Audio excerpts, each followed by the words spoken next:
इस वक्त हम ग्रेटर नोएडा के कूड़ीखेड़ा में हैं और मेरे पीछे जो आपको घर नज़र आ रहा है ये दीपिका नागर का घर है।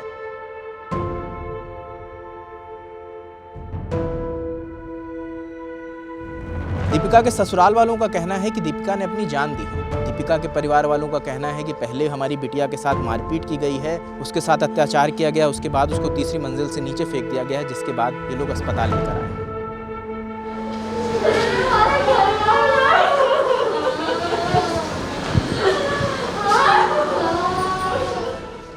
लड़की को टॉर्चर किया जा रहा था भाई। बाकी हमने सोचा कि ये घर चल जाए, आगे बढ़ जाए, ये रिश्तेदारी ना टूटे। इतना सुंदर बच्चा उन्हें दे दिया। इतना सुंदर बच्चा हमारे 2-4 गांवों में नहीं है जितना सुंदर हमारी दीपिका थी।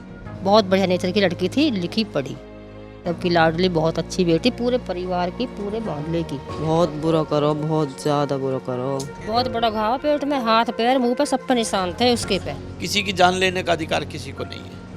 तुम्हें कोई चीज समझ में नहीं आ रही थी तो हमसे कह देते, हम अपनी बेटी को ले आते, अपने घर रख लेते। समाज में अगर ऐसे दरिंदे रहेंगे तो आगे भी बेटियों का इसी तरह संहार होता रहेगा, मौत होती रहेगी, हत्या होती रहेगी। शादी से पहले ऐसा कुछ उन्होंने डिमांड रखी थी कि हमें फॉर्च्यूनर चाहिए, आप स्कॉर्पियो दे रहे हैं? शादी के पहले उनकी कोई ऐसी डिमांड नहीं थी। आपने शादी के दौरान क्या क्या इनको दिया? शादी के दौरान तो शादी ठीक थी, हमारी भी शादी हल्की नहीं थी। एक स्कॉर्पियो गाड़ी भी हमने दी थी। हमने 5.5 लाख कैश भी दिया था, जो कि कन्यादान बोलते हैं हमारे समाज में। 2.5 लाख रुपए मैंने लगन पे भी दिए थे।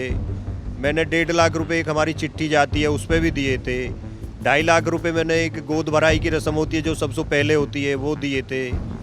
मैंने आधी किलो गोल्ड भी दिया था, 2.5-3 किलो मैंने चांदी भी दी थी। और कोई ऐसा सामान नहीं था जो बेटी के लिए मैंने ना दिया हो। जो इनका दीपिका का पति है ऋतिक बताया जा रहा है, तो क्या वो मारपीट करता था? हाँ, बदतमीज था वो, बदतमीजी करता था उसके साथ। पिता क्या करते हैं? पिता उसका प्रॉपर्टी डीलर है और इकोटेक थाने में भी कम से कम 10 मुकदमे कायम है। हमें पता नहीं था इस बारे में। शादी के टाइम आपको जानकारी? हमें कोई जानकारी नहीं थी। अगर ऐसी कोई जानकारी होती तो हम उससे कभी रिश्ता नहीं जोड़ते।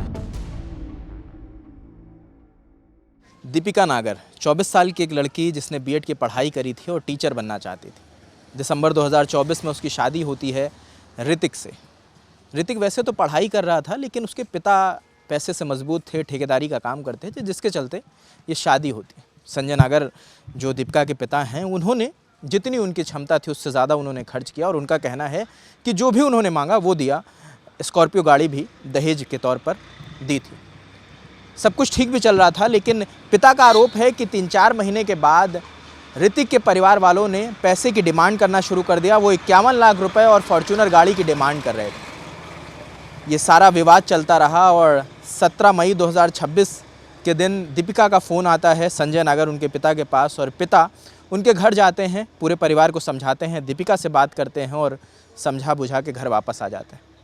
पिता का कहना है कि जब घर पहुंचते हैं उसके 1 घंटे बाद ससुराल वालों का फ़ोन आता है और वो बताते हैं कि दीपिका छत से गिर गई है। शारदा अस्पताल ले जाया जाता है।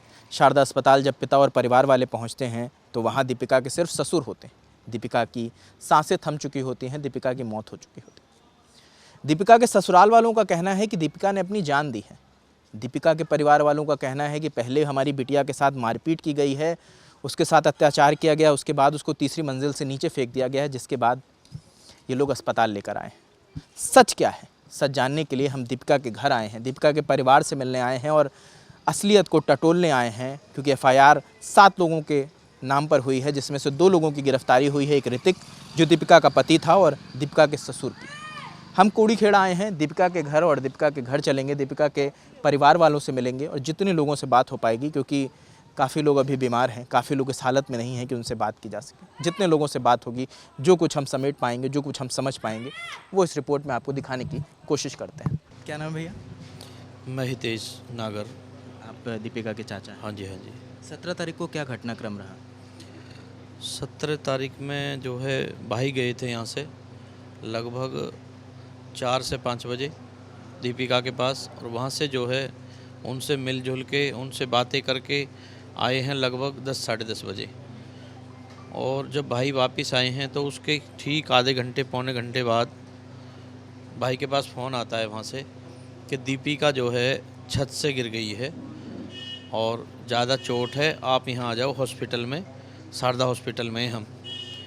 तो भाई ने मुझे फ़ोन करा मैं तुरंत उठा और मैं और बड़े भाई और मेरा भतीजा और भाभी बड़ी, हम चारों लोग तुरंत अस्पताल पहुँचे हैं।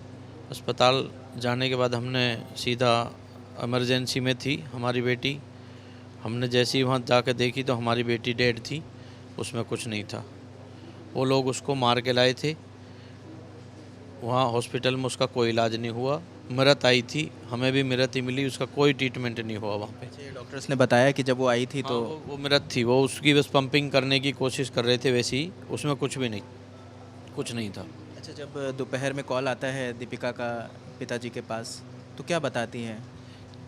वो कह रही थी पापा आप आ जाओ, मुझे आपसे जो कुछ बात करनी है, ऐसे ऐसे वही टॉर्चर वाली बातें जो पीछे भी चल रही थी और उस दिन भी हुई थी। उन्हें उस दिन भी समझा के आए थे भाई, जो वही उनकी वही डिमांड चल रही थी उनकी उसके ऊपर।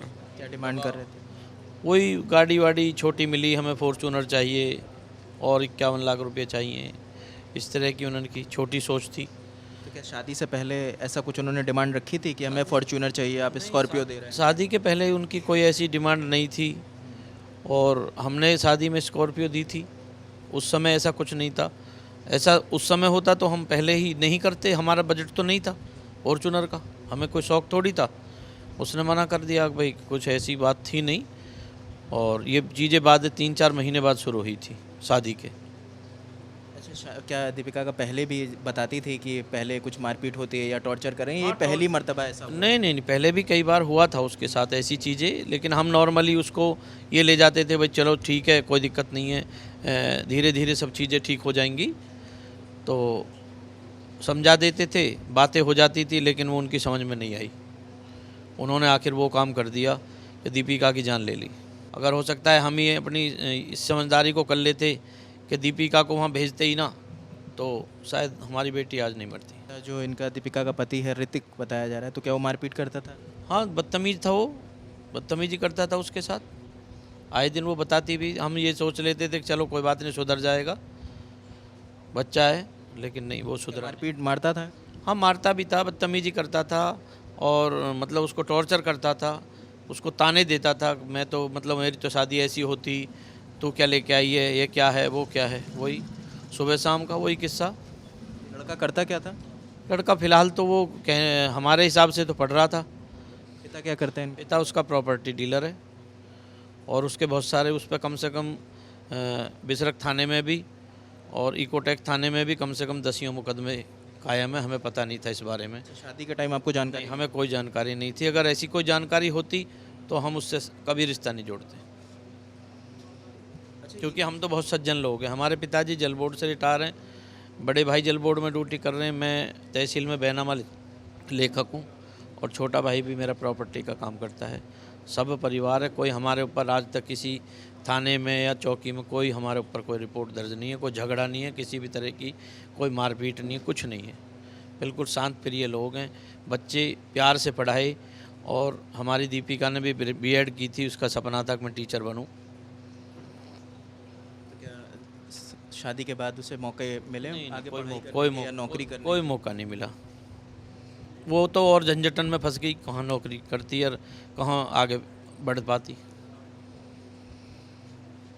तो ये एक चीज़ बताइए भैया, जैसे जो आप बता रहे हो कि ऋतिक पढ़ाई कर रहा था, अभी नौकरी नहीं कर रहा था, नहीं, कोई नौकरी। फिर क्या देख के आप लोगों ने अपनी भाई यही था, आगे भविष्य में जो हमारे यहाँ क्या होता है कि भाई अकेला बच्चा है, प्रॉपर्टी है, सब उसी की है, तो उसी सोच को सभी सोचते हैं कि भाई परिवार देख के हाँ, वो भी मतलब उसके पास प्रॉपर्टी देखी जाती है आदमी को, भाई एक बच्चा है और कोई तो है नहीं, उसी हिसाब से हमने भी कर दिया। आज ही पोस्टमार्टम की रिपोर्ट भी आई है, उसमें भी बताया जा रहे हैं कई निशान पाए गए हैं। पाए गए हैं, भारी निशान है, 10 जगहों पे निशान है। और उसके साथ जो मारपीट करी है, जो मेरी डॉक्टर से भी बात हुई थी, उन्होंने बताया कि जो मतलब इसकी जो किडनी है, जो लीवर है, वो सब ख़त्म, इस तरह मारा गया है उसको,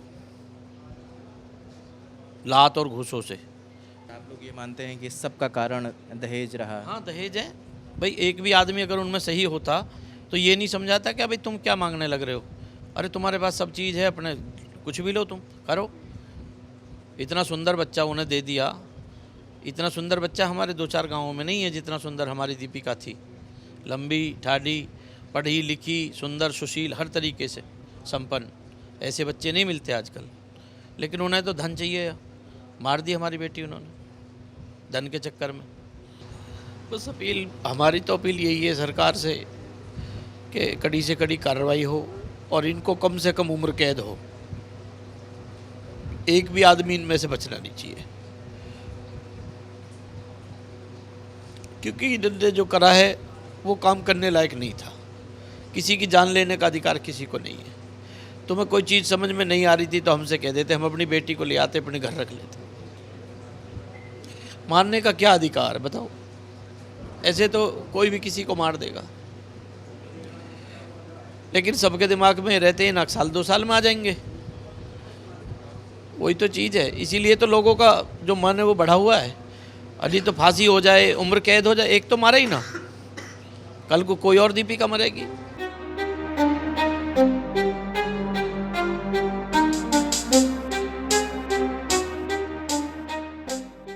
2-3 महीने बाद टॉर्चर करने लगे थे। तो क्या दीपिका यहाँ घर आती थी तो ये सब बताती थी? नहीं बताती नहीं वो, नहीं डराते थे उसे कि घर बताओगे तो तुम्हें मारेंगे हम, अपने मायके बताओगे तो तुम्हें मारे देंगे हम। डर के वजह से बताती नहीं थी हाँ किसी कुछ भी। लड़की यही सोच ले कि भी चलो ऐसे ही बस जाए, सुधर जाएंगे। ये भी यही समझा दे कि चलो समझ जाएंगे, कोई बात ना, बस आने वाली बात। अभी थोड़ी पता है कितना बुरा कर देंगे, ये थोड़ी ना पता है कि वो मार देंगे उसे। बहुत बुरा करो, बहुत ज़्यादा बुरा करो।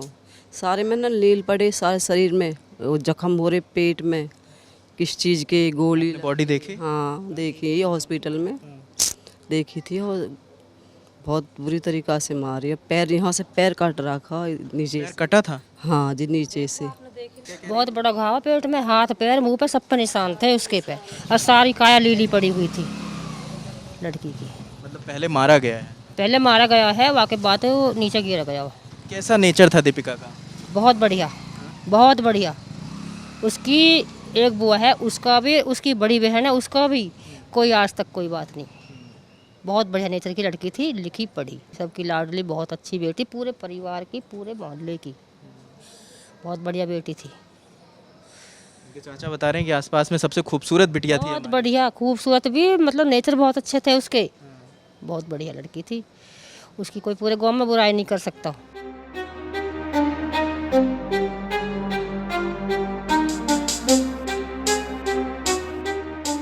पूरा घटनाक्रम तो आप कई बार रिपीट कर चुके हैं, अभी क्या स्थिति है? अभी आप पुलिस थाने गए थे, एसीपी से मुलाकात करी? एसीपी साहब से बात अभी मिल के आए हैं, हम जो गए थे 10-15 आदमी, तो उनसे हमें आश्वासन मिला कि भी अभी हम जो पूरी कार्रवाई कर रहे हैं, और अरेस्ट जो है बाप बेटा हो गए हैं 2, जो कल ही हो गए थे वो। तो बाकी आज के लिए भी वो बोल रहे हैं कि आज भी कोई ना कोई हम जो कोशिश कर रहे हैं, टीम गठित की है, तो अभी आश्वासन चल रहा है, बाकी बहुत ज़्यादा कार्रवाई नहीं हो पा रही है। अच्छा सर, एक चीज़ ये बताइए, क्या पुलिस तलाशी के दौरान घर गई है? क्या घर में ऐसे कुछ निशानदेही हो पाई है जिससे ये चीज़ें कंफर्म हो पाएं? वो उन्होंने ही साक्ष्य वो करे हैं अपने, उन्होंने साक्ष्य जो अपने लिए हैं, उन्होंने ही अपनी वीडियो जो भी ग्राफी की है सारा उन्हीं ने किया। पोस्टमार्टम रिपोर्ट से कितना सहमत है? पोस्टमार्टम रिपोर्ट जो भी है वो ठीक है, बाकी 14-15 घाव जो 14-15 घाव पोस्टमार्टम रिपोर्ट में भी आए हैं। बाकी ये कन्फर्म है कि बेटी को मारने के बाद ही छत से गिर दिया। तो ये लग रहा है पूरा मामला दहेज से? हाँ बिल्कुल बिल्कुल, लगने की बात नहीं है, मारने के बाद ही बेटी को नीचे गिरा। ये आप मानते हैं ये दहेज के कारण हुआ है? या दहेज बगैर दहेज का क्या था? दहेज सीधा, दहेज से अलग, लड़की को टॉर्चर किया जा रहा था भाई। बाकी हमने सोचा कि ये घर चल जाए, आगे बढ़ जाए, रिश्तेदारी ना टूटे, और नहीं तो इतनी रिश्तेदारी टूट जानी थी। हमें इतना ये नहीं आवत था कि इस तरह हो जाएगा हमारे साथ में। अच्छा, पहले दीपिका बताती थी कि दिक्कत हो रही है, परेशान? देखो उसने जो बताया 2-4 बार हम गए भी वहाँ पे, जाके समझाया, अपनी बेटी को भी समझाया। क्यों, एक उलझाने वाले तो वे होते हैं कि भाई अपने अपने को ही नहीं किया, बाकी उसे भी समझाया, उसे भी, तो बात जो बढ़ती रही, और बढ़ने का अंजाम ये हुआ, अगर हम उसे ना बढ़ाते, रेसी वो कर देते, तो आज ये हमें बेटी खोनी नहीं पड़ती। ऐसे दरिंदे अगर इस समाज में रहेंगे तो वो आगे, आज तो दीपिका नागर का वो हुआ है, बेटी हर किसी के है, बेटी सभी की बेटी है। यहाँ पे ये बहू आई है, ये भी बेटी है किसी की, समाज में अगर ऐसे दरिंदे रहेंगे तो आगे भी बेटियों का इसी तरह संहार होता रहेगा, मौत होती रहेगी, हत्या होती रहेगी। अच्छा, जब आप समझाने जाते थे, बात करने जाते थे उनके परिवार से, तो क्या दीपिका के ससुर या सास या उनका पति आपसे कहता था कि पैसे हमें दीजिए? मेरी बेटी नहीं, मुझे कुछ नहीं, बेटी से ही कही थी, मुझसे तो इतनी बात नहीं हो पाई थी। बाकी बात उस लड़की को टॉर्चर जरूर बराबर किया करते थे।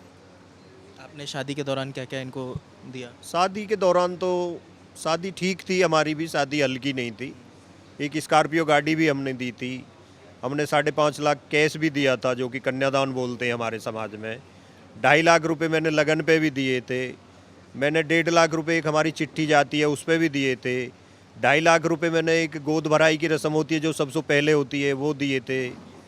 मैंने आधी किलो गोल्ड भी दिया था, 2.5-3 किलो मैंने चांदी भी दी थी, और कोई ऐसा सामान नहीं था जो बेटी के लिए मैंने ना दिया हो।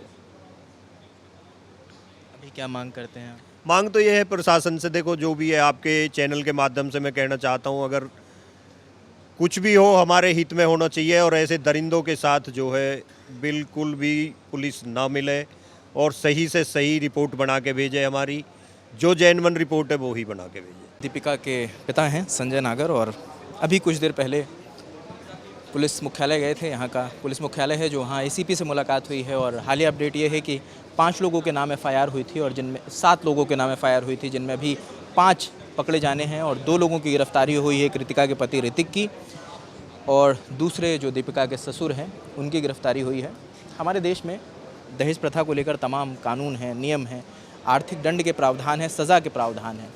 उस सब के बीच भी ऐसे आरोप लगते रहते हैं। आरोप इसलिए कह रहा हूँ क्योंकि अभी जांच होनी है और बहुत चीज़ें साफ़ होनी बाकी हैं। लेकिन परिवार का साफ तौर पर आरोप है कि हमारी बेटी को पहले मारा गया है, उसे बुरी तरह से मारा गया है, और उसके बाद उसे तीसरी मंजिल से नीचे फेंका गया है। और परिवार का ये भी कहना है कि जब वो लोग हॉस्पिटल पहुँचते हैं, शारदा हॉस्पिटल जहाँ पर दीपिका को ले जाया गया था, वहाँ पर सिर्फ उनके ससुर मौजूद थे। वहाँ पर ना उनके पति थे, ना उनकी सास और ननद थी, सिर्फ उनके ससुर थे। और जब घर वाले पहुँचे हैं तब तक दीपिका की मौत हो चुकी थी, उनकी सांसें नहीं चल रही थी। अभी देखना होगा कि पुलिस कार्रवाई क्या करती है, और जो आरोपी हैं अगर ये सब सिद्ध होता है तो उन्हें क्या सज़ा मिलती है, क्योंकि ऐसे केसेस में ज़रूर पुख्ता और मजबूत सज़ा देनी चाहिए जिससे आगे के एग्जाम्पल सेट हों, और अगर कोई दोबारा ऐसी करने की सोचे भी तो उसकी रूह काँप जानी चाहिए। ये देखते हैं, जो भी अपडेट होगा वो हम ज़रूर आपको बताते रहेंगे। घर वालों की हालत बहुत ख़राब है, दीपिका की बहन की तबीयत बहुत ख़राब है, वो अभी हॉस्पिटल से आई हैं, और अभी भी जब हम उनसे बात कर रहे थे तो बार बार